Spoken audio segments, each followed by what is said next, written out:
Oh iya iya iya. Iya, silakan. Mungkin sudah dengarkan penjelasan saya tadi atau diskusi saya tadi dengan teman-teman. Saya baru masuk Bang. Apa yang mau ditanyakan tentang Paskah Bang? Ya, saya melihat Paskah itu dalam kacamata Yahudi, bagaimana mereka memperingati rasa syukur atas kemenangan mereka terhadap Fir'aun. Mereka bebas dari perbudakan, kemudian mereka juga bebas dari tulas 10, di mana anak-anak sulung mereka itu bisa selamat dengan mereka memercikkan darah domba di setiap pintu rumah mereka berdasarkan apa yang diperintahkan Elohim kepada Nabi Musa untuk disampaikan kepada Bani Israel saat itu. Artinya ketika orang Yahudi hari ini memperingati Paskah, maka yang mereka peringati adalah kemenangan mereka dari tekanan Fir'aun atau Mesir. Waktu itu dan masih diperingati dari tahun ke tahun. Nah, sedangkan Kristen juga merayakan juga Paskah, di mana Paskahnya mereka juru selamatnya yang mati. Tidak seperti Bani Israel, juru selamatnya justru tidak mati. Nabi Musa alaihissalam tidak mati demi untuk menyelamatkan bangsanya gitu. Jadi saya mengatakan, apakah ini tidak salah arah? Ketika Nabi Musa menjadi juru selamat, benar-benar menyelamatkan kaumnya Bani Israel dari perbudakan Mesir. Nah, Kristen ikut pola ini, yaitu Yesus menyelamatkan, mati dengan menyelamatkan, mati dengan tujuan menyelamatkan orang-orang di luar Yahudi. Iya iya. Ya, sedangkan yang mati pada saat Musa dan kaumnya itu dihidupkan oleh Elohim adalah domba beneran. Dan orang Yahudi tidak menyembah domba yang sebagai juru selamat mereka ini. Oke. Gitu Bang. Ya, oke, silakan. Saya boleh bernarasi Bang ya? Boleh silakan. Mungkin tidak sepemahaman dengan Abang, tapi nggak apa-apa lah ya Bang ya, kalau nggak sepaham kan Boleh. biasa lah ya Bang. Iya. Jadi begini Bang, pusat kekristenan itu, atau taruhlah pusat Alkitab ya Bang, dari Kejadian sampai Wahyu. Saya nggak pakai istilah, oh ini kitab orang Yahudi atau apa, saya pakai istilah orang Kristen. Bahwa pusat Alkitab itu adalah Yesus Kristus. Karena kenapa? Karena ini bercerita tentang bagaimana karya keselamatan Allah mengembalikan hidup kekal yang sudah hilang di zaman awal. Nah, jadi kalau bicara menyangkut Paskah, sebenarnya semua yang terjadi di Perjanjian Lama itu adalah bayangan saja, Bang. Yang nyata adalah di Perjanjian Baru itu, yaitu New Covenant, yaitu Yesus sendiri. Jadi awalnya kan dari sejak manusia berdosa, manusia itu dia dalam cerita Alkitab pakai daun ara, daun-daunan untuk lantas dipakaikan disematkan sebagai baju. Sampai kepada Abraham Bang, cerita itu juga masih ada kan, Abraham tahu sendiri kan, mengorbankan Ishak tetapi tidak jadi. Ada domba jantan di situ. Nah sampai kepada peristiwa Israel yang Abang bilang tadi, Jumat Paskah itu adalah meluputkan hukuman mati kepada anak-anak sulung, tapi Israel selamat. Dengan yang Abang bilang tadi, ada korban darah anak domba jantan, baru darahnya disematkan di palang pintu, ya, di palang pintunya kediaman orang Israel. Nah begitu Bang. Nah itu lah yang dikatakan bahwa itu adalah bayangan, wujudnya adalah kegenapan kasih Allah itu. Kasih itu apa Bang? Allah harus adil, tapi juga Allah harus penuh kasih. Adilnya apa Bang? Namanya adil itu pengadilan Bang. Hukuman itu harus ada. Harus ada, dosa itu harus ada upahnya. Upah dosa adalah maut. Hukumnya harus mati. Tetapi kasih Allah itu menyelamatkan. Maka salib Kristus atau Kristus yang disalib, yang merupakan peristiwa Jumat Agung dan kebangkitannya, itu merupakan penggenapan dari kasih dan keadilan Allah. Begitu Bang ya. Jadi kalau orang bilang ini salah arah, kami menganggapnya, oh enggak kok Bang, Justru kami bangga dengan kegenapan karya Allah itu melalui kematian dan kebangkitan Yesus. Itulah maka kita lagi menunggu-nunggu ini Bang. Yaitu janji Yesus di Yohanes 17 ayat 2 bahwa hidup kekal yang akan diberikan oleh Yesus, karena dalam semua nabi tidak ada yang berani menjamin kehidupan kekal selain daripada Yesus Bang. Nah itulah yang kita tunggu dari kemenangan Paskah ini Bang ya. Kematian dan kebangkitan Yesus itu merupakan kemenangan bagi semua orang dari dosa ya, luput dari maut. Yang penting apa Bang? Percaya kepada Yesus, bertobat, dibaptis, dan mengasihi Tuhan dengan sepenuh hati dan mengasihi sama manusia seperti diri sendiri. Itu ya Bang. Jadi kaitannya Paskah itu Bang ya. Makanya kami lagi menunggu ini. Menunggu-nunggu. Ya semua itu udah perang, Yesus sudah mau datang Bang. Abang semua yang yang banyak pengetahuannya tentang Alkitab, Bible ini, ya semoga seperti Paulus Bang, mengejar orang Kristen akhirnya ditangkap oleh Yesus sendiri Bang. Gitu Bang. Terima kasih. Oke, baik. Setelah mendengarkan paparan saudara ini, simple, sederhana, mudah dipahami kan gitu ya. Menghantarkan keinginan tahuan saya terkait dengan kondisi Paskah, yang maksud saya terkait dengan kondisi yang ada pada saat itu yang hari ini dirayakan dengan Paskah Kristen. Di antara keluarga Yesus atau murid-murid Yesus yang kehilangan Yesus pada saat itu Abang, ada nggak di antara mereka yang menunggu kebangkitannya?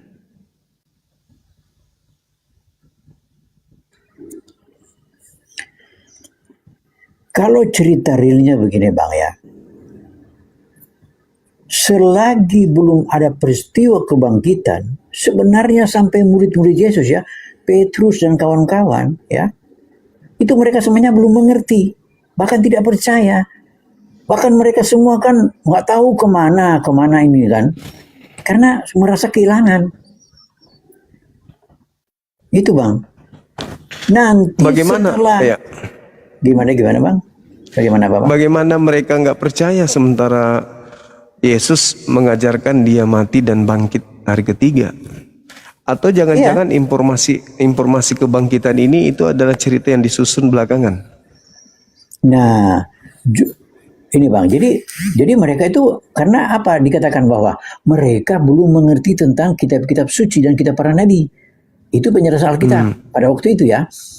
Nah, tadi Abang bilang apa yang terakhir ini ya, jangan-jangan mereka di ini ya. Nah, justru sebaliknya, Abang saya rasa Abang juga udah baca itu, bahwa imam-imam kepala ini yang datang menghadap kepada Pilatus dan minta penjagaan karena orang ini berkata bahwa hari ketiga dia akan bangkit.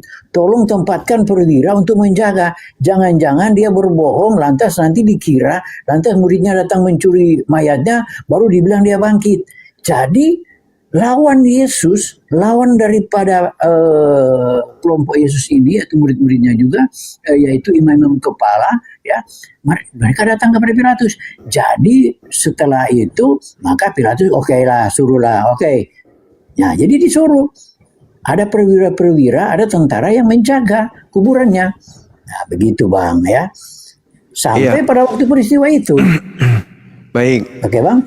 Jadi oke.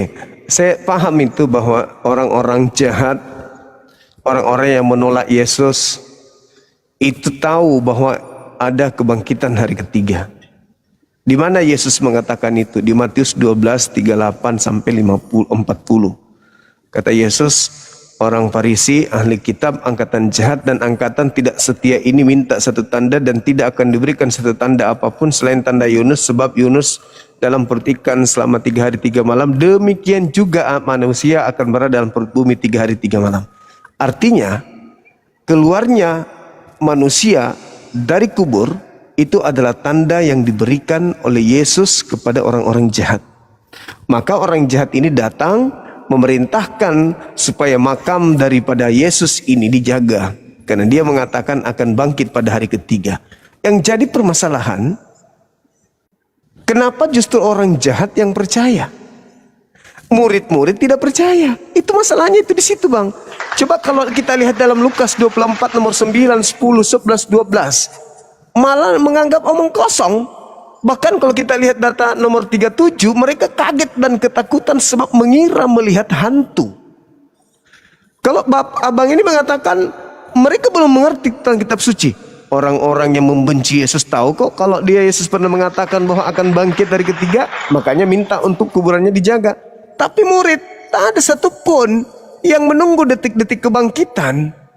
Minimal Bang, ketika berulang dia akan bangkit, anak manusia akan bangkit, dia akan bangkit, anak manusia akan bangkit, dia bangkit pada hari ketiga. Minimal murid-muridnya ada yang menunggu gitu loh. Masa alasan tidak mengerti kitab suci ketika dia mengatakan dia akan membunuh dan pada hari ketiga dia akan bangkit? Masa nggak ngerti bahasa seperti itu? Aku akan bangkit. Dia tidak mengatakan aku, dia akan bangkit, dia akan bangkit. Mereka akan membunuh dia dan dia akan bangkit pada hari ketiga. Apakah karena murid-muridnya tahu bahwa itu bukan guru mereka, ataukah memang Yesus tidak pernah mengajarkan itu? Sehingga tidak ada satupun murid yang menunggu dia untuk bangkit. Atau memang kebangkitan itu hanya dipersiapkan untuk angkatan jahat sesuai dengan pengakuan Yesus itu sendiri. Karena itu Petrus juga mengkhotbahkan dalam Kisah Rasul 2 nomor 29, 30, 31, 32, 33, 34, 35, 36. Endingnya di data 40. Bagaimana orang-orang yang menyalib orang ini, Yesus yang dianggap Yesus ini, dikatakan oleh Petrus ketika dia bertanya, apa yang harus kami lakukan sekarang setelah kami menyalib orang ini? Apa kata Petrus? Berilah diri kalian dibaptis dan bertaubat. Bertobat dari apa? Dari kelakuan yang kalian terima. Maka orang yang kau salib ini dijadikan menjadi Kristus dan juga Tuhan bagi kalian. Nah ini jadi bermasalah. Kenapa murid tidak percaya tentang kebangkitan ini? Silakan. Ya terima kasih Bang. Betul. Jadi sebenarnya bukan cuma tanda Yunus saja. Tanda Yunus itu jawaban Yesus kepada angkatan yang jadi, kepada orang-orang Farisi ya. Tetapi ada tanda lain yang Yesus berikan juga. Yesus bilang apa? Rubuhkan bait Allah ini dan aku akan membangunnya dalam 3 hari. Nah, itu juga implikasi daripada apa tanda-tanda Yesus yang dia umpamakan, bagaimana, apa maksudnya. Bukan berarti dia merubuhkan dia suruh orang rubuhkan bait Allah, dia bisa bangun kembali dalam 3 hari. Itu saya rasa semua orang tahu bahwa itu cuma secara kiasan. Yang dimaksudnya adalah tentang peristiwa itu. Nah, jadi begitu Bang. Yang nyata adalah memang seperti itu. Nah, Petrus menyampaikan khotbah di Serambi Salomo itu ya, yang dimana 3.000 orang langsung minta dibaptis. Itu karena apa? Itu kan sudah setelah Yesus naik ke surga. Jadi sebelumnya kan ketika dia bangkit, Yesus dikatakan apa? Dia menghembuskan Roh Kudus kepada para murid sehingga mereka mengertilah mereka mengerti bagaimana tentang kitab suci. Memang tidak dirincikan apa yang dimaksud dengan maka mengertilah mereka tentang kitab suci, kitab Taurat dan kitab para nabi. Nah, itu tidak dirincikan apa, tetapi intinya ialah bahwa mereka mengerti sama seperti Yesus bilang, kenapa dia harus disalibkan, mati dan bangkit. Nah itulah yang dikatakan kepada orang-orang Yahudi. Nah, ingat, saya mau klarifikasi bahwa ketika Petrus berkhotbah, dia memang yang kamu bunuh, begitu dia bilang kan kepada orang-orang situ.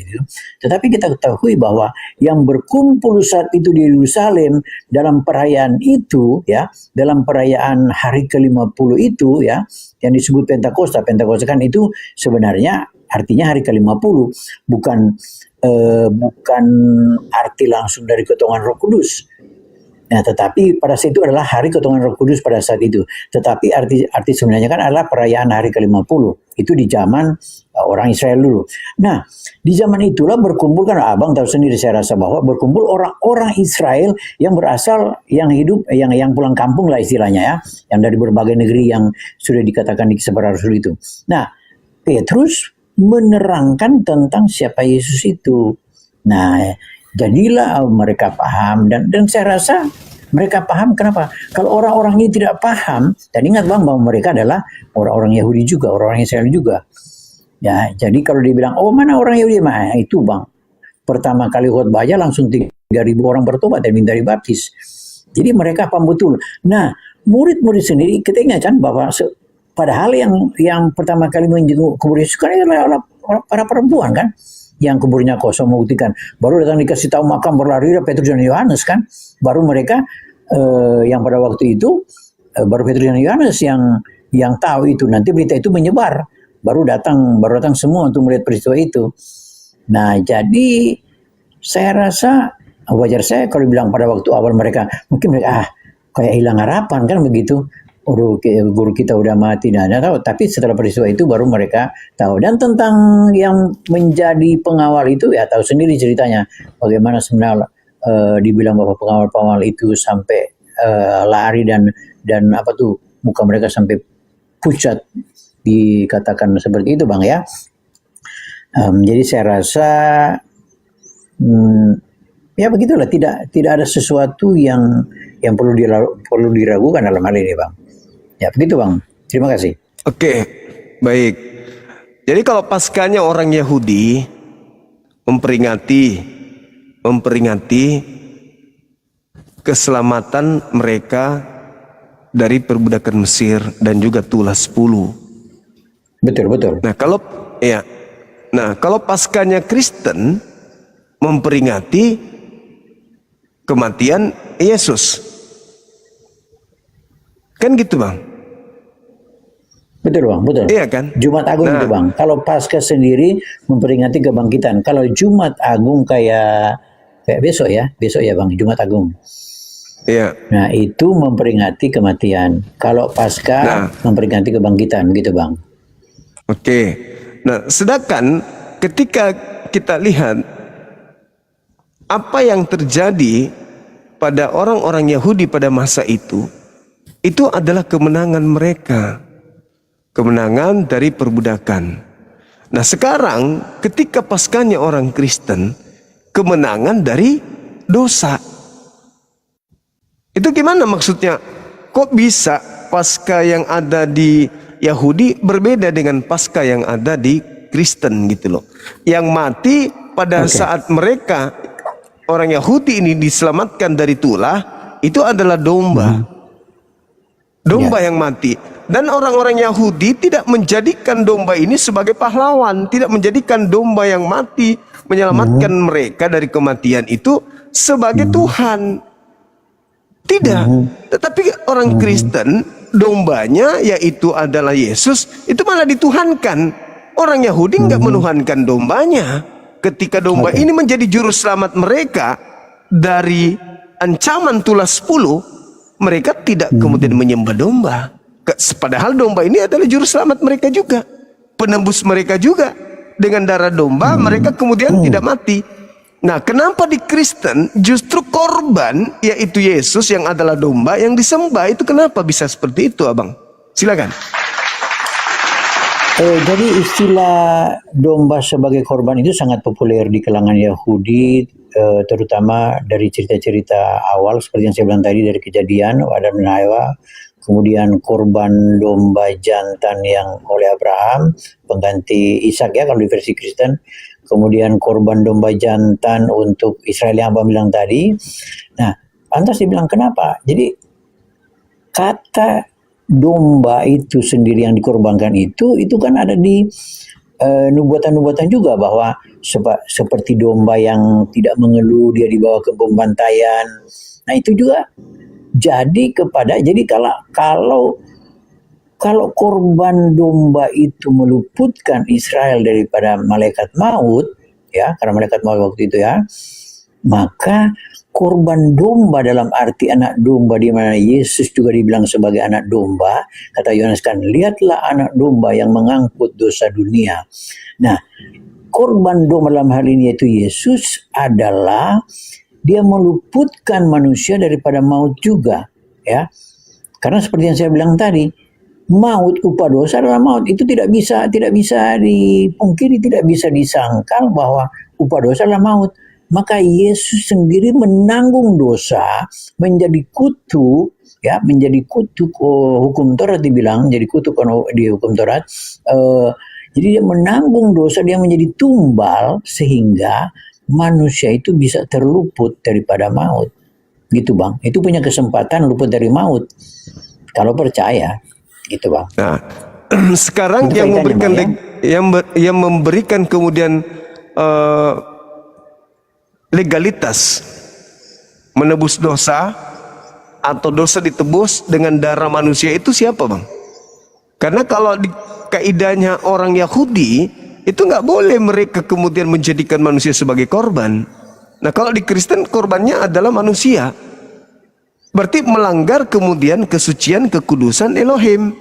Karena Tuhan tidak mau ada korban manusia, ada korban penebus salah dari darah manusia, itu Tuhan tidak mau. Itu kekejian bagi Tuhan. Nah, agar supaya hal ini bisa dikatakan absah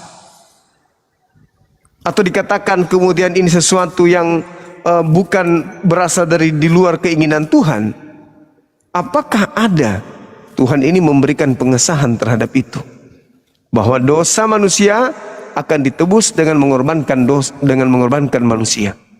Itu bisa dibaca di mana itu Bang? Oke ya, saya kalau saya harus mau search itu ya, kalau abang bilang oh legitimasi itu sebenarnya datang dari nubuatan-nubuatan para nabi. Yang contoh begini Bang, kalau abang bilang gimana bahwa Tuhan melegitimasi korban manusia itu sebagai penebus dosa. Secara langsung kalau mau dibilang ya, ini dari kitab kisah yang dibaca. Saya belum tahu kalau ada tulisan-tulisan atau catatan orang Yahudi lainnya ya.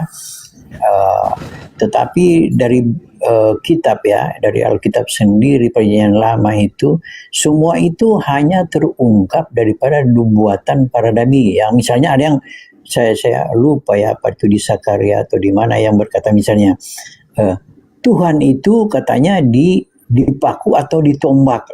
Lantas bagaimana Tuhan berkata bahwa dia itu Tuhan itu bisa dipaku dan ditombak? Nah, contoh. Kemudian ada ya yang populernya ya, yang berkata bahwa padahal dia menderita karena pelanggaran kita ya, karena ya itu Bang ya, seperti yang digambarkan di Yesaya atau di Sakaria juga seperti itu Bang. Saya rasa lebih tahu itu. Ya, kalau kita lihat di dalam kitab Keluaran ya, sebagaimana pengakuan Yesusnya sendiri, bahwasanya saya harus pergi meninggalkan dunia ini berdasarkan apa yang tertulis tentang aku di dalam kitab Musa. Nah, kita lihat dalam Keluaran 23, di situ Tuhan mengatakan, jangan engkau menyebarkan kabar bohong, jangan engkau membantu orang yang bersalah dengan menjadi saksi yang tidak benar. Data nomor 2-nya jelas sekali dikatakan bahwasanya jangan engkau turut-turut kebanyakan orang yang melakukan kejahatan dalam memberikan kesaksian mengenai sesuatu perkara. Janganlah engkau turut-turut kebanyakan orang yang membelokkan hukum. Nah, dikatakan data-data selanjutnya, orang yang benar tidak boleh kau hukum. Orang yang tidak bersalah tidak boleh kau bunuh. Sebab aku Tuhan tidak akan membenarkan orang yang bersalah. Jadi ceritanya orang Kristen bersalah, Yesus orang benar. Dibunuhlah orang benar ini demi untuk menyelamatkan orang yang bersalah. Itu terbantahkan oleh Keluaran 23 nomor 1, nomor 2, nomor 7, nomor 8. Itu nggak boleh. Harus kau jauhkan dirimu dari perkara dusta. Harus.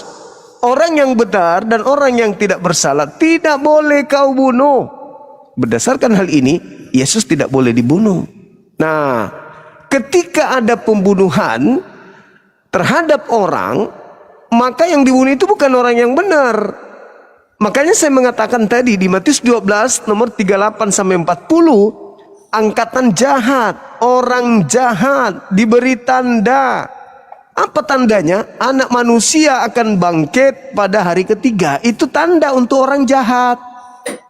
Coba saudara saya baca Matius 12 38 40. Angkatan jahat minta tanda, dan tidak akan diberikan tanda untuk mereka selain anak manusia berada di dalam perut bumi 3 hari 3 malam. Artinya bangkit pada hari ketiga. Nah, berarti Paskah yang diperingati oleh saudara-saudara kami Kristen itu adalah tanda untuk orang jahat. Itu dalil. Silakan Bang. Ya Bang, seperti yang saya bilang tadi, bahwa itu merupakan tanda yang ketika orang-orang Yahudi bertanya ya, bertanya tentang tanda yang akan mereka memintakan Yesus untuk membuat mujizat. Oh, angkatan jahat ini meminta suatu tanda. Jadi dia bilang bahwa angkatan jahat ini tidak berikan tanda seperti lain daripada tanda Yunus. Namun saya juga bilang tadi bahwa ada sesuatu juga yang disampaikan oleh Yesus ketika ditanya kenapa engkau waktu Yesus marah kepada orang-orang yang berjualan di Bait Allah, dia membalikkan meja dan melemparkan uang penukar uang itu. Dia bilang, kenapa kamu berbuat itu? Dia bilang, kau menjadikan rumah doa rumah Bapakku ini bukan menjadi rumah doa tapi menjadikan sarang penyamun. Baru dia bilang, kenapa kamu berbuat itu? Ya, robohkan Bait Allah ini dan aku akan bangun dalam 3 hari. Itu juga kan tanda lain ya. Kalau Anda mau bilang tadi dengan angkatan yang jahat ini, ya kalau Anda menganggapkan itu silakan. Tetapi bagi saya ya, dalam iman pribadi saya, itu merupakan salah satu saja, dan ada banyak tanda lain yang diberikan. Dia bilang juga kan, sama seperti robohkan Bait Allah dan dalam 3 hari aku akan membangunnya. Kalau dikaitkan tadi dengan dibilang di Keluaran berapa itu, saya mau bilang bahwa waktu manusia berbuat dosa di awal kan Tuhan mulai mengutuk kan, dia mengutuk, terkutuklah engkau turunannya. Nah, dia bilang kan bahwa kepada Adam bahwa keturunan manusia itu akan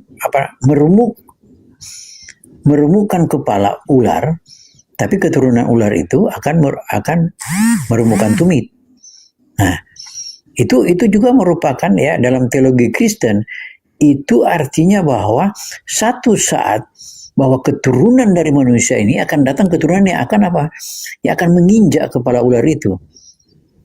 Nah, dalam teologi Kristen menginjak kepala ular itu adalah di mana Yesus mati dan bangkit sebagai suatu kemenangan. Karena apa? Karena iblis yang sudah menang atas manusia, menjadikan manusia berdosa, menghilangkan kekekalan, dan dikembalikan lagi kekekalan itu oleh Yesus. Nah, saat itulah Yesus merumukkan kepala ular, menginjak kepala ular itu. Iya. Itu Bang. Jadi intinya adalah bagaimana, ini maksudnya begini Bang. Jadi intinya adalah bagaimana manusia yang seharusnya harus mati, ya Bang, mati karena upah dosa itu adalah maut, bisa lagi punya peluang untuk hidup kekal. Itu karena apa? Karena salib Kristus, gitu Bang. Ya, kalau kita lihat pengakuan Yesusnya Bang, justru tidak ada tanda lain. Kan Yesus mengatakan angkatan jahat ini minta satu tanda dan tidak akan diberikan satu tanda apapun selain dari tanda Yunus. Tidak ada tanda lain. Nah, tanda yang diberikan kepada angkatan jahat adalah anak manusia berada dalam perut bumi selama 3 hari 3 malam. Berarti kalau selama 3 hari 3 malam, hari ketiganya harus bangkit. Dan itu adalah tanda untuk angkatan jahat, untuk orang-orang jahat. Nah, sementara saudara kami Kristen memperingati tanda angkatan jahat ini. Gitu loh. Artinya kesimpulan dari Paskah, kalau kita merujuk daripada Matius 12:38 sampai 40, yang diperingati oleh orang Kristen adalah tanda untuk orang-orang jahat. Itu tanda untuk orang jahat. Kebangkitan dari kubur itu adalah tanda untuk orang-orang jahat. Ya, Berarti Bang, kalau ketika abang Anda gimana? kalau abang sendiri mengarahkan bahwa itu jahat, kan itu hanya permintaan dari orang-orang Yahudi atau ahli Taurat yang meminta tanda kepada Yesus. Itu cuma bagian Iya. kecil aja.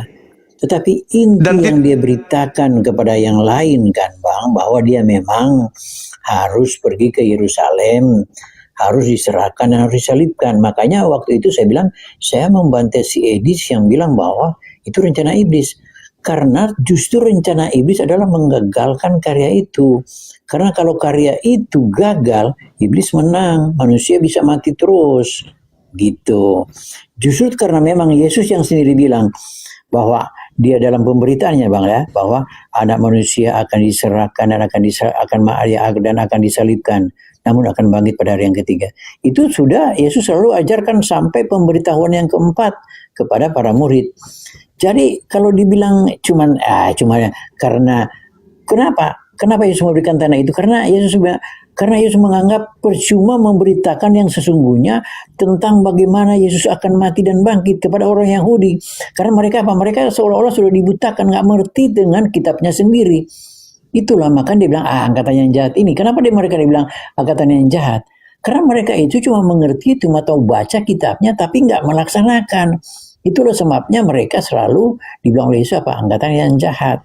Nah mereka minta tanda. Nah tanda apa yang mau dikasih kepada kalian ya? Meminta mujizat, meminta penjelasan, ya nggak mudeng begitu. Jadi Yesus bilang, ya udah tanda Yunus aja yang kamu ingat. Nggak ada kisah Yunus. Nah, itu aja. Tapi bukan berarti itu lantas seperti Abang bilang, oh berarti kita merayakan. Oh enggak Bang. Kita merayakan itu sudah apa yang dikatakan oleh Yesus. Ya, banyak hal Bang. Jadi bukan kalau itu Bang cuma salah satu bagian kecil. Begitu Bang ya. Terima kasih. Iya, jadi tidak bisa coba saya kerucutkan materi ini abangku. Menurut abang ini, ketika orang-orang jahat minta tanda apa yang Yesus berikan kepada mereka? Saya kira tadi saya sudah jelaskan Bang. Bahwa Anak manusia manusia akan keluar kan dari kubur?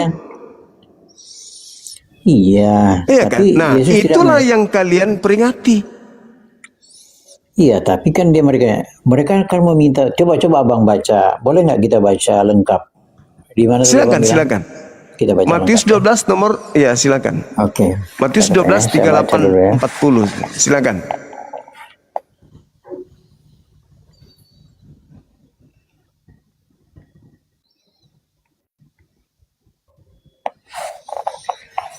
Oke, saya baca. Silakan. Guru, kami ingin melihat suatu tanda daripadamu. Nah, mereka mau minta tanda kan? Iya. Ya Pak Ibu. Angkatannya jahat ini tidak setia menuntut suatu tanda, tapi kepada mereka tidak akan memberikan tanda selain Nabi Yunus. Kepada siapa? Ya, kepada tidak akan diberikan tanda selain tanda Nabi Yunus. Sebab seperti Yunus, ayo tinggal di dalam perut ikan 3 hari malam, ikannya masih tinggal. Pada waktu penghakiman, nah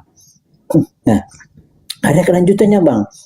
Iya. Pada waktu penghakiman orang ini akan bangkit bersama angkatan ini dan menghukumnya juga. Sebab orang ini itu bertobat. Nah, jadi dalam kaitan ini kenapa Yesus bilang mereka itu angkatan yang jahat dan diberikan tanda Yunus? Karena ada kaitannya Bang. Ceritanya itu adalah tentang gimana tugas Yunus waktu itu adalah memberi kabar, memberikan firman Tuhan kepada orang Niniwe. Nah, sehingga Yunus kan lari. Dia lari dengan kapal Tarsis. Kemudian akhirnya dia diperut ikan. Tapi akhirnya dia dimuntahkan oleh Niniwe dan Niniwe bertobat. Nah, ada kaitannya Bang. Jadi diberikan tanda Yunus 3 hari 3 malam di perut ikan. Yesus juga akan 3 hari 3 malam. Baru dilanjutkan. bahwa Niniwe itu bertobat setelah Yunus itu dibuang oleh dimuntahkan oleh oleh ikan itu ke darat dan ditugaskan lagi ke Niniwe untuk memberikan membuat orang Niniwe bertobat. Maka Yesus bilang bahwa orang-orang Niniwe justru akan bangkit bersama dan akan menjadi hakim atas orang-orang angkatan yang jahat ini, orang-orang Yahudi, karena mereka lebih dianggap lebih dengar-dengaran daripada orang-orang Yahudi pada waktu itu. Orang-orang Niniwe dianggap lebih dengar-dengaran gitu Bang, maksudnya ya. Jadi makanya tanda itu yang diberikan kepada mereka. Selain daripada 3 hari 3 malam, tanda itu juga diberikan tentang ajaran bagaimana Niniwe lebih dengar-dengaran daripada orang-orang Yahudi, karena mereka tidak mengerti tentang kedatangan Yesus. Begitu Bang ya. Jadi kalau cuma bilang angkatan jahat ya mereka jahat, ya ada kaitannya dengan cerita ayat selanjutnya Bang itu ya. Terima kasih Bang. Iya. Jadi justru kalau Anda melanjutkan data berikutnya di data 40 berapa itu 41 ya. Di situ berbicara tentang hari kebangkitan. Jadi di hari kebangkitan nanti orang-orang Niniwe itu akan bangkit bersama dengan angkatan jahat dan menghukumnya juga. Jadi angkatan jahat akan dihukum bersama dengan orang Niniwe pada saat hari kebangkitan. Dihukum angkatan jahat ini. Datang Kristen justru menerima tanda itu juga dengan memperingatinya setiap tahun. Berarti Kristen juga akan dibangkitkan bersama dengan orang Niniwe sebagaimana yang diceritakan di data itu Bang. Jadi kita berdasarkan data sulit untuk Kristen ini lolos dari apa yang tertulis di Matius 12 tersebut. Angkatan jahat ini minta tanda, tidak diberikan tanda selain anak manusia keluar dari kubur. Itu tanda untuk orang-orang jahat. Lalu mengatakan angkatan ini bersama dengan orang Niniwe pada hari penghakiman akan dibangkitkan untuk dihukum. Ya, Kristen akan dihukum berdasarkan Yesus mengatakan pada hari terakhir nanti, pada hari kebangkitan nanti, banyak orang berseru kepadaku, Tuhan, bukankah kami bernubuat, mengusir setan, bermujizat, bla bla bla bla bla. Yesus mengatakan apa? Pada hari itulah aku akan berterus terang kepada mereka, enyahlah daripadaku, kalian semua adalah pembuat kejahatan, aku tidak mengenal kalian. Kan data itu. Jadi ketika saudara kami Kristen memperingati Paskah, itu sama halnya mereka memperingati angkatan jahat, punya tanda. Begitu Bang. Oke Bang, saya ya. Kayaknya kita baru di situ. Tapi ada hal baru yang saya dengar dari anak tadi tentang kadang salah Matius itu ya, Matius 22 dan Matius 7 ayat yang seterusnya. Banyak orang yang tidak membaca itu baik-baik Bang. Itu saya baca ya, sebaiknya saya baca supaya kita nggak salah. Silakan. Ini. Iya. Jadi yang tadi orang Niniwe dan angkatan jahat, orang-orang jahat akan dibangkitkan untuk dihukum ya, kita sepakat ya? Untuk menghukumnya. Enggak, gitu, di Matius 12 tadi Bang. Di hari kebangkitan itu Bang. Nah, dihukum kan? Pada hari kebangkitan orang-orang Niniwe dan angkatan orang-orang Niniwe akan dibangkitkan dan bersamakan ini untuk menghukumnya. Gitu Bang. Iya, dihukum kan? Dihukum nggak Bang? Angkatan jahat itu akan dihukum Bang. Oke, dihukum. Oke, sepakat kita di situ. Lanjut. Tadi lanjut. Ya saya baca di Matius ayat 21 ya. Bukan setiap orang yang berseru Bang. Jadi penekanannya adalah bahwa bukan setiap orang. Jadi artinya begini Bang. Ini kan bercerita tentang pengajaran sesat kan. Perikopnya tentang nabi-nabi palsu, pengajaran sesat ya, hal pengajaran yang sesat. Nah di dalam ayat itu dikatakan bahwa bukan setiap orang. Jadi Bang, dari sekian banyak orang ini ada yang berseru kepada Tuhan, diterima oleh Tuhan, tapi bukan setiap orang yang berseru kepada Tuhan akan diterima oleh Tuhan, didengar. Begitu kan Bang maksudnya? Bukan setiap orang. Artinya misalnya dari 5, nggak semuanya itu yang berseru akan diselamatkan. Ada yang berseru-seru, tapi bukan setiap orang yang berseru kepada Tuhan, Tuhan, Tuhan begini begitu. Nah, itu pengertiannya. Kalau saya kasih pengertian begini, Bang, karena orang-orang Kristen pun itu ada yang melakukan ibadahnya, ada yang melakukan ya amalnya itu tidak dengan sungguh-sungguh, tidak dengan motivasi yang benar, ya. Bahkan dalam penghakiman, kalau Anda baca, saya sendiri, saya yakin Anda juga tahu tentang bagaimana Yesus memisahkan kambing domba itu, ya, memisahkan kambing dan domba, dan apa yang bilang, aku sakit, kamu nggak datang menjenguk, aku lapar, kamu nggak kasih aku makan, aku tidak berpakaian, kamu nggak kasih aku baju. Nah, orang kan, kapan ya? Dia bilang, pada siapa kamu lakukan hal sekecil itu pun, berarti kamu lakukan kepada saya. Nah, jadi begini Bang, maksud saya, bahwa dalam kaitan dengan Matius 7 tadi itu, artinya, ya nggak semua orang, artinya ada juga orang yang berseru dengan sungguh-sungguh, ada orang juga yang melaksanakan perintah Tuhan dengan sungguh-sungguh, tapi ada juga yang melaksanakan pekerjaan-pekerjaan pelayanannya tidak dengan motivasi yang benar. Nah, mereka ini yang akan disebut dengan apa? Pengajar-pengajar yang sesat. Ya, berikan mereka berdoa dalam nama Yesus sembuh, atau saya berbuat begini. Tapi kalau tidak dengan kasih sebenarnya, tidak dengan kasih yang tulus, dengan motivasi yang benar, itu pasti ditolak oleh Tuhan. Makanya mereka yang akan dibilang, penyalah kamu pembuat segala kejahatan. Gitu Bang penjelasan saya. Terima kasih. Oke, baik. Jadi sebenarnya ada kaitannya angkatan jahat juga dengan tema itu, dengan dalil Matius 7 ini. Kalau kita ingin tahu siapa orang yang memanggil Yesus ini sebagai Tuhan atau Tuhan atau Krios, mereka memang ada dua kelompok. Siapa kelompok pertama? Murid-muridnya. Murid-murid Yesus memanggil Yesus dengan panggilan Kurios atau Maram atau Raban. Dipanggilnya Tuan Guru, Tuan Guru. Kalau di Indonesia menjadi Tuhan. Tidak semua orang yang memanggil Yesus itu Tuan atau Tuhan, ya, Tuhan dalam perspektif Tuhan, yaitu Kurios, bukan Theos atau Elohim, masuk ke dalam kerajaan surga, melainkan siapa? Yang melakukan kehendak Bapa. Apa kehendak Bapa itu? Taurat. Jadi ada dua. Yang pertama adalah kelompok Yahudi memanggil Yesus Tuhan, yaitu murid-muridnya dari kalangan Yahudi. Dan yang kedua adalah kelompok dari luar Yahudi, yaitu yang kita sebut hari ini Katolik dan Kristen, serta sekte-sekte lain. Kelompok ini yang memanggil, umat Islam tidak memanggilnya Tuhan. Yang lain daripada Kristen dan Yahudi, itu saja yang memanggilnya Tuhan atau Sayyid. Nah, ketika orang-orang Yahudi muridnya memanggil Yesus Tuhan atau Tuhan, mereka menjalankan kehendak Elohim. Mereka melakukan kehendak Elohim. Yang tidak melakukan kehendak Elohim inilah Kristen Katolik. Kenapa? Karena mereka meninggalkan seluruh kehendak Elohim, yaitu Torah. Mereka memanggil Yesus doang, Tuhan Yesus, Tuhan Yesus, kami bernubuat mengusir setan. Tapi Yesus berkata, aku tidak mengenal kalian, kalian siapa? Sedangkan muridnya saja di Matius 23, nomor 1, nomor 2, nomor 3, kalau Anda baca, apa kata Yesus? Orang Farisi ahli Taurat sudah menduduki kursi Musa.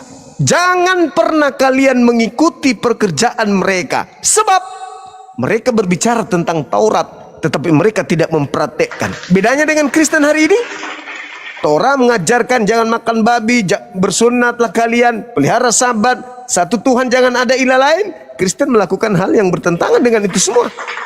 Maka yang disindir Yesus adalah Kristen. Yang tidak disindir yaitu mereka yang melakukan kehendak Bapa, yaitu Bani Israel. Matius 19 ketika ditanya, Guru, apa yang harus kami lakukan supaya kami bisa memperoleh hidup yang kekal? Apa kata Yesus? Lakukan segala perintah Bapa. Lakukan segala perintah Bapa, maka kamu akan memperoleh hidup yang kekal. Nah sekarang orang Kristen juga ikut-ikutan memanggil Yesus Tuhan, Krios. Tapi orang Kristen lupa satu hal. Apa itu? Melakukan Taurat. Maka kita lihat dari data 15-nya. Waspadalah terhadap nabi palsu, nabi-nabi palsu, pemberita palsu, pengajar palsu, pemimpi palsu, rasul palsu yang datang kepadamu menyamar seperti domba, tetapi sesungguhnya mereka adalah serigala yang buas. Nah, ketika hal itu terjadi, kemudian apa kata Yesus? Dari buahnya kau dapat melihat mereka. Apa buahnya? Satu, memanggil aku Tuhan, bernubuat, mengusir setan, bermujizat, pakai namaku. Tapi mereka tidak menjalankan Taurat, kehendak Bapa. Dapatkah semak duri menghasilkan buah yang baik, atau pohon yang baik menghasilkan buah yang tidak baik? Tidak mungkin. Pohon yang tidak baik akan membuahkan buah yang tidak baik. Begitu juga pohon baik akan membuahkan buah yang baik. Dari buahnya, artinya dari muridnya, dari pengikutnya, kau bisa mengenal mereka. Jadi kalau kau sudah menemukan buahnya yang jelek, bukan buahnya lagi yang dilemparkan ke neraka, tetapi batangnya, pendiri agama itulah yang harus dilemparkan ke dalam api neraka, sehingga seluruh pengikutnya masuk ke dalam api neraka jahanam. Jadi tidak setiap orang. Nah, inilah angkatan jahat ini. Makanya Yesus mengatakan, "Anyahlah daripadaku, aku tidak mengenal kalian. Kalian semua adalah pembuat kejahatan." Kenapa pembuat kejahatan? Karena itu tadi, tanda untuk orang jahat dijadikan sebagai simbol keagamaan. Inilah yang akan Anda rayakan. Sekira begitu, Bung. Jelas? Karena sesuai dengan data, boleh dibaca dari data 15 sampai data nomor 23. Silakan. Kalau Jadi kalau Anda pakai data angkatan yang jahat, sedangkan angkatan jahat itu adalah orang Yahudi, para ahli Taurat, ya. Sedangkan orang Kristen itu bukan ahli Taurat. Gitu Bang ya. Dan sesuai dengan Niniwe tadi, bahwa yang akan dihukum adalah angkatan jahat itu. Jadi orang-orang Yahudi itu kalau nggak bertobat, ya mereka akan menerima hukuman. Itu Bang ya. Kalau Anda kaitkan misalnya dengan kenapa orang Kristen yang tidak melakukan Taurat, ya kita harus kembali lagi kepada latar belakangnya kenapa orang yang bukan Israel itu tidak wajib melakukan Taurat. Karena seperti yang Anda tahu, yang peristiwa populer yang di kalangan para polemik Islam itu kan cerita tentang perempuan Kanaan. Itu Bang ya, misalnya bahwa tidak layak memberikan roti yang untuk anak-anak diberikan kepada anjing. Itu. Jadi seolah-olah bahwa Yesus itu cuma datang kepada orang Israel saja. Awalnya memang begitu. Tetapi ketika perempuan ini terus-terus berseru sambil menyembah, dan dia menunjukkan imannya, Yesus, dia bilang, "Benar Tuhan, tapi anjing-anjing pun makan dari remah-remah yang diciptakan dari meja tuannya." Maka Yesus bilang apa? "Besarlah imanmu." Tidak ada seorang yang demikian besar imannya. Maka jadilah sesuai dengan iman. Artinya apa? Yesus juga berkenan kepada orang yang di luar Israel, walaupun dia tidak dianggap sebagai domba, tidak dianggap sebagai anak-anak. Gitu. Yang kedua, waktu Petrus yang adalah orang Yahudi sejati, ya, yang walaupun dia ada murid Yesus, dia berkeras sekali tentang penerapan Taurat walaupun kepada orang-orang Kristen, ya, sehingga sering sepertinya ada perselisihan antara dia dengan Paulus, ya. Tetapi waktu Petrus diutus kepada Cornelius yang adalah seorang perwira di Kapernaum, apa penampakan yang ada kepada Petrus? Yaitu ketika Petrus bangun, dia lihat, ada berbagai jenis binatang haram yang berkaki 4, yang binatang haram, binatang melata, semua itu. Baru Tuhan bilang, bangunlah dan makanlah. Sampai 3 kali itu penampakan itu nampak kepada Petrus. Tuhan selalu bilang, bangunlah dan makanlah. Nah, Petrus nggak ngerti apa ini. Sampai Tuhan bilang, itu ada orang yang datang mau jemput kamu, mau ke Cornelius, pergilah kepada dia. Artinya apa itu Bang? Artinya apa? Orang yang di luar Israel pun yang makan makanan yang dianggap haram oleh orang Israel, itu mendapat perkenanan dari Tuhan untuk diselamatkan. Kan orang luar Israel nggak tahu, nggak mau tahu dengan Taurat, jangan makan ini, jangan makan itu. Mereka dilihat, bahkan Petrus lihat, ini ku makan Tuhan, saya nggak pernah saya makan haram ini. 3 kali loh. Maka mengertilah Petrus. Maka Petrus bilang, kepada orang-orang yang di luar juga Tuhan berkenan ya untuk diselamatkan. Itu yang harus dipahami ya. Jadi itulah kenapa Taurat itu tidak wajib dilakukan oleh orang-orang yang di luar Israel. Dengan saya mencontohkan ya beberapa peristiwa tadi. Maka Paulus ketika dia menginjil kepada orang-orang, kalau Anda lihat kan ke-7 jemaat itu ya, atau kita lihat bagaimana perjalanan Paulus di kitab Kisah Para Rasul. Dan ketika juga ada 7 malaikat di kota-kota yang di kitab Wahyu itu, Bang. Nggak ada satupun kota itu di Israel, Bang. Nggak ada satupun. Itu. Dan kalau abang mau bilang, apakah orang Israel, Bang? Kalau di Matius 5 atau Matius berapa itu, Bang? Sebenarnya Tuhan bilang apa? Pada waktu penghakiman, ada banyak orang dari barat dan timur akan makan bersama-sama dengan Abraham, sedangkan anak-anak kerajaan itu dicampakkannya. Itu apa artinya, Bang? Bahwa orang-orang yang sebenarnya berhak, anak-anak kerajaan itu apa, Bang? Orang pilihan, orang Israel. Tapi apa Yesus bilang? Sedangkan anak-anak kerajaan itu dicampakkan, dan orang-orang yang banyak dari barat dan timur akan berkumpul makan bersama dengan Abraham, Ishak dan Yakub. Gitu, Bang. Jadi kita lihat di sini bagaimana sebenarnya bahwa Israel yang awal itu sebenarnya sudah menyimpang. Makanya Tuhan tidak berkenan lagi pada mereka, apalagi waktu mereka menolak Yesus datang. Makanya begitu mereka mengagung-agungkan Yerusalem, Bang. Apa kata Yesus? Kamu melihat semuanya itu? Sesungguhnya aku berkata kepadamu bahwa akan tiba saatnya satu batu pun tidak akan terletak di antara batu yang lain. Dan itu jadi, Bang. Jadi semua, Bang. 2 kali diruntuhkan Yerusalem itu. Tahun 70 dan tahun 135, Bang. Gitu, Bang. Ya. Jadi itu kaitannya tadi saya hanya bilang bahwa kami tidak wajib mentaati Taurat. Kenapa? Itu, Bang. Saya kaitkan dengan Yesus bilang.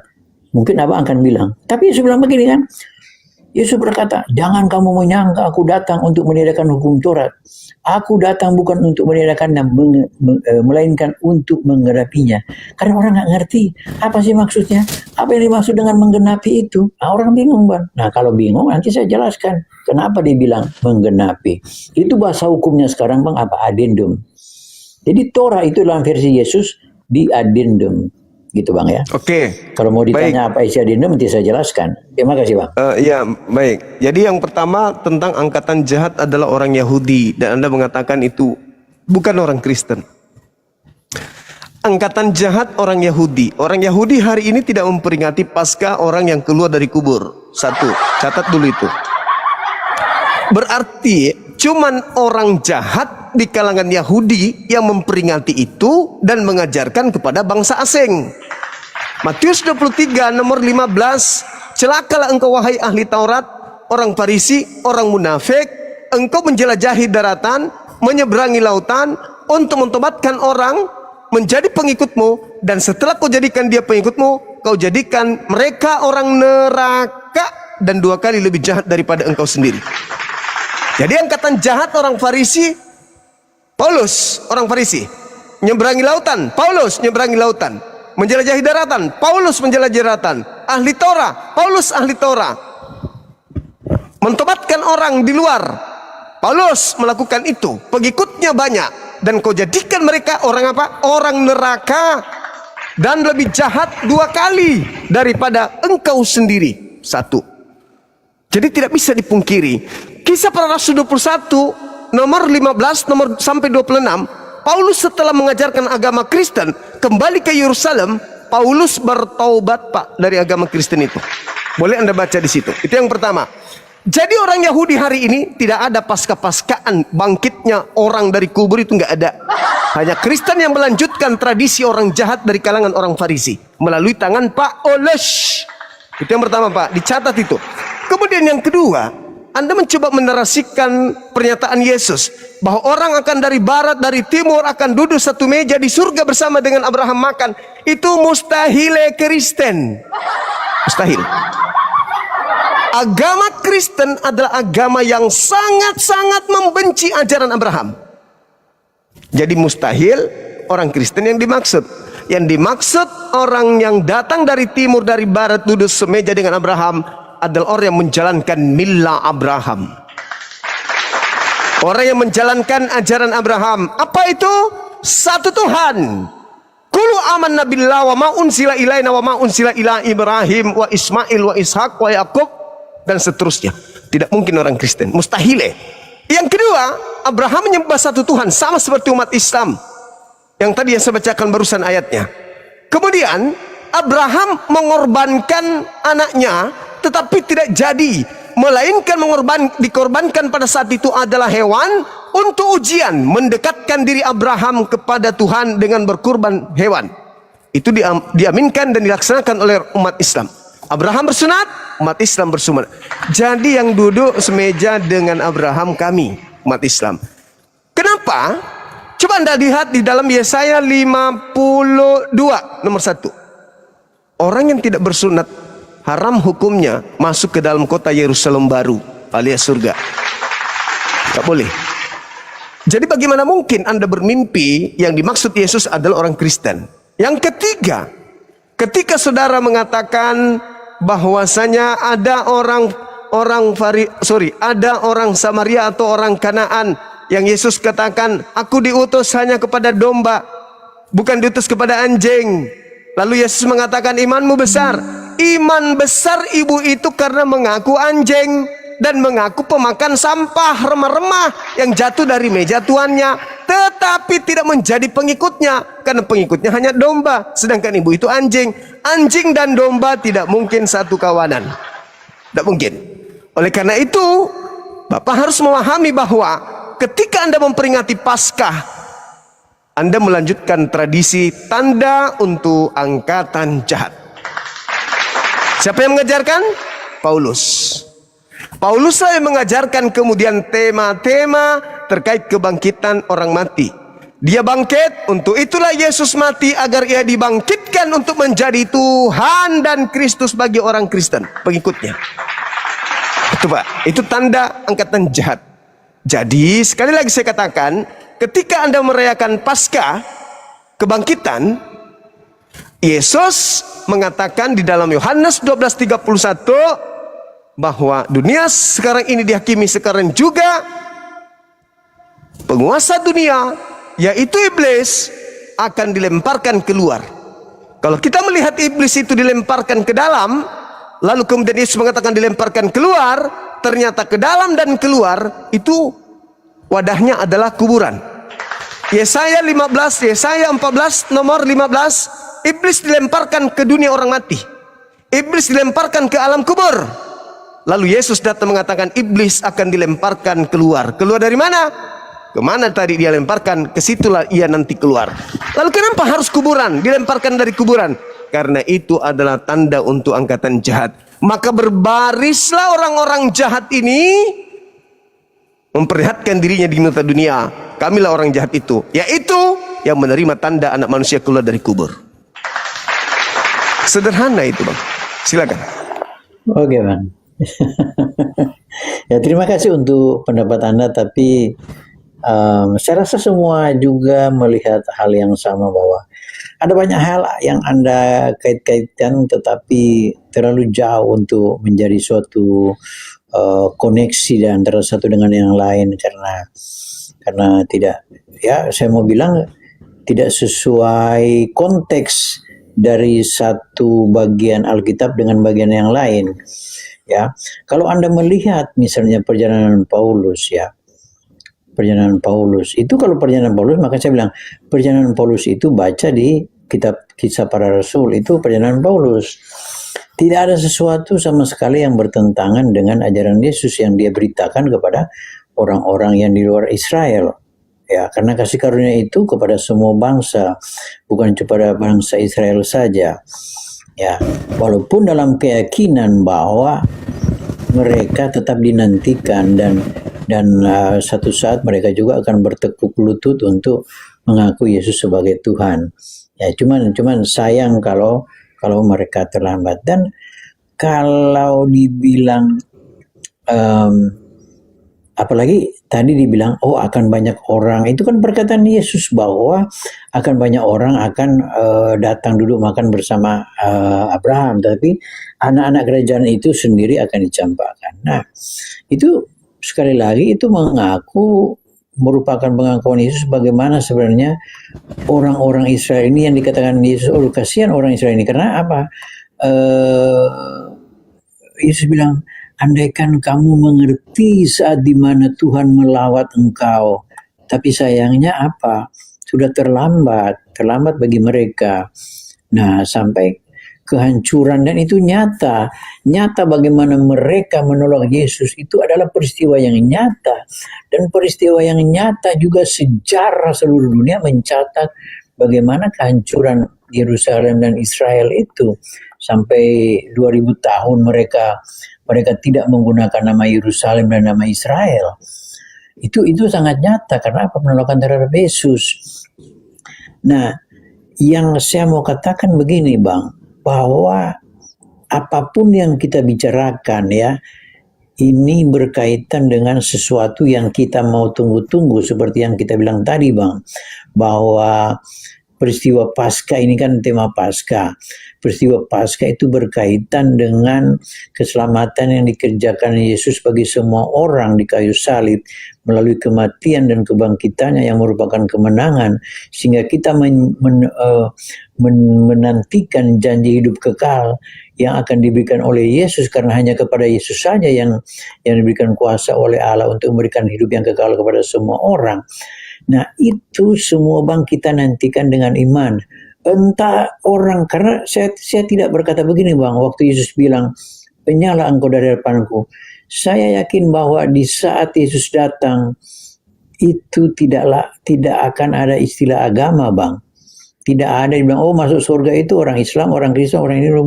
Tidak, Bang. Cuma ada satu, bahwa percaya nggak kepada Yesus Kristus yang akan memberikan hidup kekal? Percaya nggak bahwa kita tidak akan sampai kepada Bapa, tidak akan sampai kepada surga kalau tidak melalui Yesus? Percaya nggak dengan itu? Dan makanya saya bilang, saya kasihan kepada dunia yang sudah melihat sekarang bagaimana nubuatan sedang digenapi, ya dalam kitab Wahyu itu sedang digenapi dengan semua peristiwa sekarang. Apa yang terjadi sekarang di dunia ini, lantas kasihan jika sama seperti orang Israel juga, jika mereka menantikan Mesias, lantas mereka menantikan setelah kedatangannya, itu semua sudah terlambat. Sekali lagi, Bang, ini menyangkut iman, tapi saya bilang, sayang, semua kita kayak mencoba saya, tapi sayang jika saat itu datang dan kita dianggap terlambat, seperti Yesus sudah terlambat bagi orang Israel dan terlambat juga bagi semua manusia. Karena sekali lagi bahwa cuma satu saja, raja di atas segala raja, itu hanya Yesus Kristus, ya. Makanya, Bang, ketika Yesus menyatakan dirinya sebagai anak manusia yang akan datang di atas awan-awan, waduh, Bang, imam-imam kepala orang-orang Yahudi itu yang kepala ahli Taurat itu menganggap kata anak manusia akan datang di atas awan itu adalah suatu kalimat yang sakral, suatu pribadi yang sangat sakral, karena berarti itu menyatakan dirinya dengan Allah, yang seperti dikatakan di kitab Daniel 7:13-14. Itu dikatakan oleh Yesus di hadapan sidang mahkamah agama. Makanya dianggap itu suatu penghujatan yang sangat berat yang melawan kepercayaan orang-orang Yahudi. Itu, Bang. Jadi itu artinya apapun yang kita diskusikan itu bagi saya saya mendengar Abang selama ini, makanya saya bilang sayang sekali kebintaran Abang itu kalau salah digunakan. Saya berdoa supaya Roh Kudus menjamah Anda bertobat seperti Paulus dan memberitakan Injil yang sebenarnya, bukan Injil yang palsu. Itu, Bang, saya berdoa kepada Abang. Saya senang dengan ini. Tapi ini, Bang, intinya iman. Kita sedang menantikan sesuatu peristiwa besar bersama, yaitu kedatangan Yesus. kedatangan Yeshua Masia. Oke bang, gantian kita bang. Ini bukan gereja dan Anda tidak akan pernah berhasil menggiring saya untuk percaya doktrin dogma pembodohan Bukan saya bang seperti yang itu. berhasil, Tuhan Yesus yang akan Oke. berhasil bang. Nggak ada itu bang, nggak ada. Kita buktikan. Sekarang begini. Kudus bang yang berhasil. Ya, sekarang begini ya bang. Ketika Tuhan mengutus Yesus untuk dipercayai atau untuk disalibkan, itu dulu. Begitu besar kasih karunia Tuhan akan dunia ini sehingga Tuhan menganugerahkan Yesus untuk dipercaya atau untuk disalib. Coba abang jawab. Tadi di awal saya sudah jawab bang itu. Karya keselamatan itu bang adalah bentuk kasih dan keadilan. Untuk disalibkan atau untuk dipercaya Yesus ini? Kasih untuk menyelamatkan, tapi keadilan untuk menghukum dosa. Wah, Maka ini Yesus anda Yesus jangan itu- mencampur. Enggak, Bang. Jangan, saudara, Tidak, jangan Bang. Anda Justru membawa Anda harus iman mengerti. Kristen. Saudara, enggak, Bang. jangan Anda bawa iman Kristen Anda. Dengarkan. Ketika Yohanes 3:16, begitu besar kasih karunia Tuhan akan dunia ini, sehingga ia menganugerahkan anaknya yang tunggal. Barang siapa yang percaya kepada anaknya, tidak binasa, melainkan memperoleh hidup yang kekal. Pertanyaan saya, Yesus diutus untuk dipercayai atau Yesus diutus untuk disalib? Tadi Anda bilang jangan bawa iman Kristen, tapi Anda baca dengan dasar Alkitab. Bagaimana ini bang? Di situ dikatakan Tuhan yang berfirman. Kata Yesus, begitu besar kasih karunia. Ini kan kata Yesus. Ya itu kan Dunia Alkitab, ini- ya, Alkitab yang orang Kristen imani bang. Kenapa Anda tidak? Kenapa saya tidak Saudara. bisa membawa iman Kristen? Saudara, iman Kristen Anda itu membaca Alkitab yang merupakan iman Kristen. Kenapa saya tidak bisa membawa iman Kristen? Salah. Apa yang Begini salah bang? abangku. Yohanes itu kitab orang Penulis- Kristen apa bukan bang? Penulis Bible 4 kitab kanonik itu menuliskan kitab itu bukan untuk orang menjadi Kristen. Bahkan bukan, penulis bukan, kitab Bang. itu sabar dulu bang. Bahkan penulis kitab itu tidak pernah sadar kalau catatan mereka kelak akan dijadikan firman Tuhan atau kitab suci oleh orang-orang setelahnya.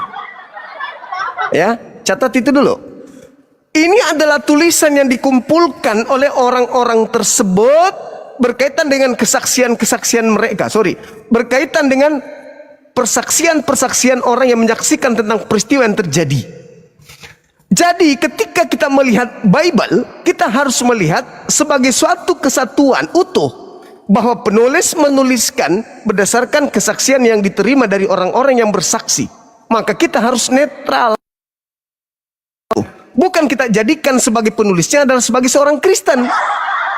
Tidak. Penulisnya mencatat, Yesus berkata di dalam Yohanes 13, begitu besar kasih karunia Tuhan akan dunia ini, sehingga ia menganugerahkan anaknya. Barang siapa yang percaya kepada Yesus tidak binasa. Kita lihat. Orang yang menyalib Yesus, ini pertanyaan. Tolong dijawab. Orang yang menyalib Yesus yang akan dijadikan sebagai simbol keselamatan Kristen, itu adalah orang-orang yang percaya Yesus atau orang-orang yang anti Yesus? Coba, saya minta Anda jujur. Yang menyalib orang yang percaya kepada Yesus atau orang yang anti terhadap Yesus? Silakan.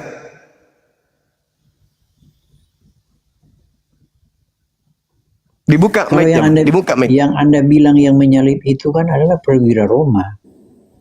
Saya ulang lagi. Ini yang pelaksana, Orang yang pelaksana, kan Bang? Ya, Pelaksana penyaliban adalah perwira Roma. Walaupun putusan sidangnya adalah putusan sidang dari Mahkamah Agama orang Yahudi. Oke? Sampai di sini paham? yang menggiring Yesus Oke. untuk disalib, yang menggiring Yesus Iya. untuk disalib, itu orang yang percaya menggiring. Yesus atau anti Nah, Yesus? dulu. Enggak Bang. Jadi bukan anti atau percaya, sebab orang-orang Roma ini kan nggak mau tahu siapa Yesus itu. Jangan bawa Mereka orang hanya Roma, jangan bawa mendengar orang dari Roma, imam-imam Bang. kepala.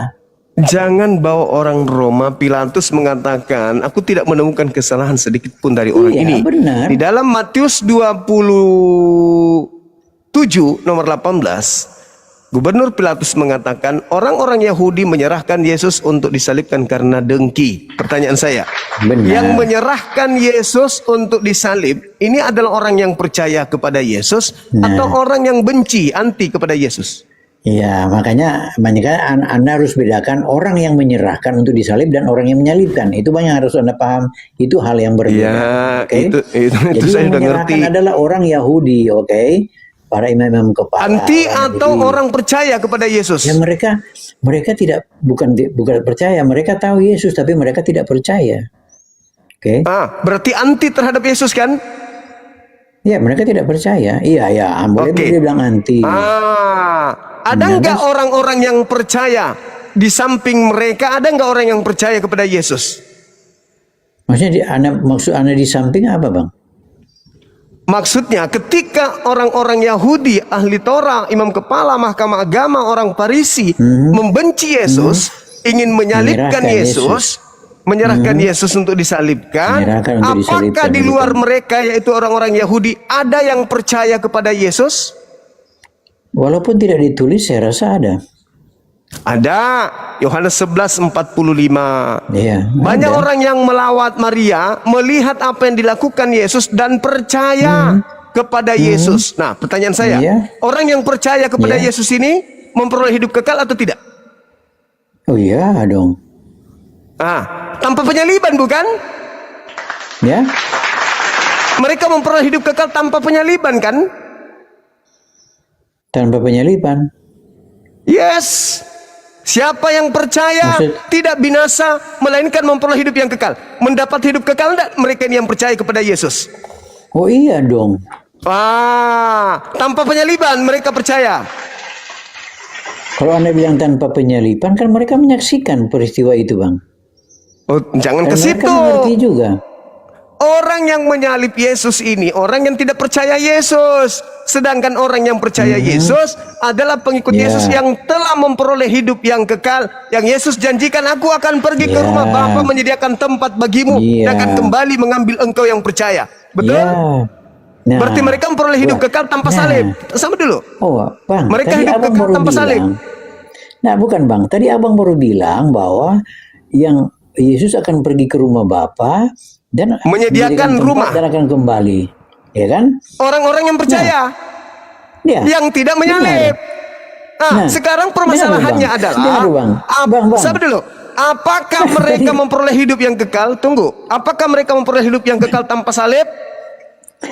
Tadi Abang bilang, aku kan pergi ke rumah Nah, ini Bapa. ahli. Saya rasa orang ini pendeta Ya. pasti. Abang Ya, ini Bang. orang pendeta ya? Anda seorang pendeta? Aku akan pergi kepada rumah Bapa. Anda Kunjungan seorang tempat. pendeta? Nah, pergi Biasanya ke rumah pendeta Bapa yang itu pintar kan harus berkelit lewat itu pendeta. dulu salib Biasanya. dan kematian dan kebangkitan baru dia pergi ke rumah Enggak, Bapa, sekarang Bang. permasalahannya adalah Iya, orang mengerti juga, Bang. Tunggu, orang yang percaya ini memperoleh enggak hidup kekal? Anak kejebak sendiri akhirnya, Bang. Kejebak Enggak sendiri. dong, enggak dong. Enggak akan. Orang yang percaya ini, jangan di-mute. Orang yang percaya ini kepada Yesus akan memperoleh hidup kekal atau tidak?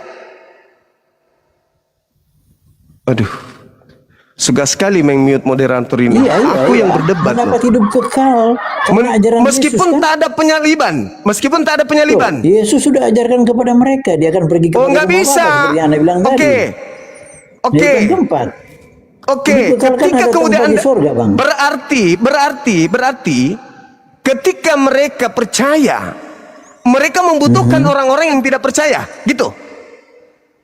Oke, apalagi Anda maksudnya? Kenapa lompat sampai ke situ lagi? Loh, karena yang menyalib Yesus adalah orang yang tidak percaya. Berarti Iya. selain percaya Iya. Yesus, mereka juga harus percaya kepada orang yang tidak percaya Yesus, gitu. Lah, kenapa apa kaitannya itu, Bang? Loh, Karena makanya begini, Bang. pakai ini. Tunggu. Mungkin Ketika maksudnya- Anda mengatakan orang Coba, yang percaya saya coba. kepada Yesus, orang yang percaya kepada Yesus itu memperoleh hidup kekal, bukan? Ini pasti pendeta Iya. ini. Memperoleh Suka sekali hidup nipu kekal. jemaat. Oke, tanpa penyaliban. Bang, dalam ajaran Yesus penyaliban itu sudah ada, Tanpa Bang. penyaliban. Sabar dulu. Tanpa Ajaran penyaliban Yesus mereka tidak ada memperoleh hidup yang kekal. tanpa penyaliban. Oke, Oh, nggak saya bisa jelaskan, dong, Bang. kan sudah. Bang, Tunggu, kan saya boleh jelaskan? tunggu. Saya Berarti, jelaskan, Bang. sabar. Karena Anda terjebak Berarti dengan doktrin keselamatan. Anda sendiri. Loh, enggak dong. Kan tadi sudah dikatakan Makanya saya bahwa jelaskan. Yesus. Bang, Sabar dulu. Berarti ketika Tuhan mengatakan Yesus datang untuk dipercayai dan sudah ada di sana orang yang percaya kepada Yesus tanpa penyaliban, apakah mereka memperoleh hidup yang kekal? boleh saya jelaskan, Bang? Memperoleh hidup yang kekal atau Boleh tidak? saya jelaskan? Iya, makanya kasih kesempatan saya Memperoleh hidup yang jelaskan. kekal atau tidak? Nanti Anda jelaskan. Jawab ini Iya. dulu. Iya. Oke, memperoleh hidup yang kekal. Oke, titik ya, titik. Hmm. Lalu, Oh, titik, Bang. Titik, Bang. Kok ketika lalu lagi? Bang, saya kira sudah titik, titik dong nggak itu, lalu. titik dong, Giliran titik dong, saya. titik dong. Jadi, Saya, oke, jadi berarti saya sekarang ketika jelaskan. sabar dulu, sabar Saya kira dulu. sudah titik, nggak ada sambung lagi. Dari Masih ada tadi Anda sambung. melakukan penipuan-penipuan di sini. Saya membiarkan, saya coba Bang, siapa yang mengikuti. menipu? Anda yang menipu orang, Ini bukan karakter saya. seorang pendeta begini. Sabar. Nanti saya yang Ketika baptis abang. sudah Kalau abang bertobat, saya yang baptis nanti. nggak akan ada orang bisa Anda gilakan, nggak ada. Ketika kemudian muncul pembenci-pembenci Yesus, menyalibkan Yesus, saya tanya sama Anda, apakah pembenci-pembenci ini menjadi bagian daripada misi agar orang percaya kepada Yesus? Coba Anda terangkan. Tidak. Enggak, tidak. Terus kenapa Anda Boleh menerima nggak saya jelaskan? keselamatan dari Oke. penyaliban? Makanya dengar penjelasan silakan. saya. Oke, saya Silakan, boleh menjelaskan. silakan. Oke. Silakan. Terima kasih, Bang. Nah, begitu, Bang. Artinya begini, jangan Anda membangun sesuatu yang akan membuat Anda tersesat. Nggak bisa begitu, Bang. Kasihan Anda. Yohanes Jadi 3:16 begini, Bang. itu berlaku nggak? Oke, saya Yohanes sendiri, Bang. 3:16 Oke, itu saya berlaku jelaskan. nggak? Ya, berlaku. Ntar dulu. Makanya saya jelaskan. Oke, Bang. silakan. Dalam pengajaran Yesus, sama seperti yang saya bilang tadi ya, Yesus sudah memberikan keterangan, ya, didengar oleh orang-orang semua bahwa angkatan jahat ini udah tahu kan, tadi abang tadi membawa narasi itu kan, angkatan jahat ini Ya. meminta tanda, Ya. dikasih tanda Yunus bahwa sebagaimana Ya. Yunus 3 hari dalam perut ikan, anak manusia juga 3 hari dalam perut bumi. Itu Ya, angkatan didengar jahat. oleh semua orang juga, Bang, ya. Itu angkatan jahat kan? Tangkan dulu. Enggak, iya. Tapi orang semua mendengar. Artinya pengajaran Enggak iya. bahwa Yesus. Tangkan, Bang. Artinya begini, Bang. Saya jelaskan dulu. Begitu juga waktu Yesus ngomong, rubuhkan bait Allah ini dan aku akan membangunnya dalam waktu 3 hari. Enggak ada hubungannya itu, enggak sudah ada hubungannya. mengabarkan apa? Pengajaran tentang akan Yesus akan Enggak mati. ada hubungannya. Kemudian, Bang. Enggak ada. Tunggu, Bang. Ada Enggak ada 4 kali. hubungannya. Ntar, Bang boleh diam dulu. Tadi Anda bicara, saya diam. Nah, Enggak ada 4 hubungannya. kali Aku bilang Anda Yesus- akan melakukan penipuan. Dengar dulu, Penipuan Bang. aja yang Anda akan Ada lakukan 4 ini. kali Yesus memberitakan, ada kan pemberitaan pertama, pemberitaan kedua, ketiga, dan keempat. Bahwa Yesus akan mati diserahkan dan akan bangkit. Itu Tidak semua ada orang Yesus tahu. mengatakan Jadi itu. Enggak ada. Bohong. Anda Aduh, bohong. boleh saya baca? Saya Dia baca mengatakan ayatnya. anak Saya baca manusia. ayatnya. Silakan. Saya baca Silakan. ayatnya. Oke, Silakan. Oke. Ntar ya. Silakan. Ntar Bang dulu. Silakan. Saya baca dulu. Silakan. Ntar dulu ya. Iya, silakan Anda berbohong. Silakan. Silakan. Ada Anda bawa data ayatnya Anda kok. sini. Saya baca ayatnya, Bang. Silakan. Iya. Silakan. Oke, Bang. Ini salah satu ya, saya bacakan ayatnya ya. Saya bacakan ayatnya. Ya. Dengar, Bang ya.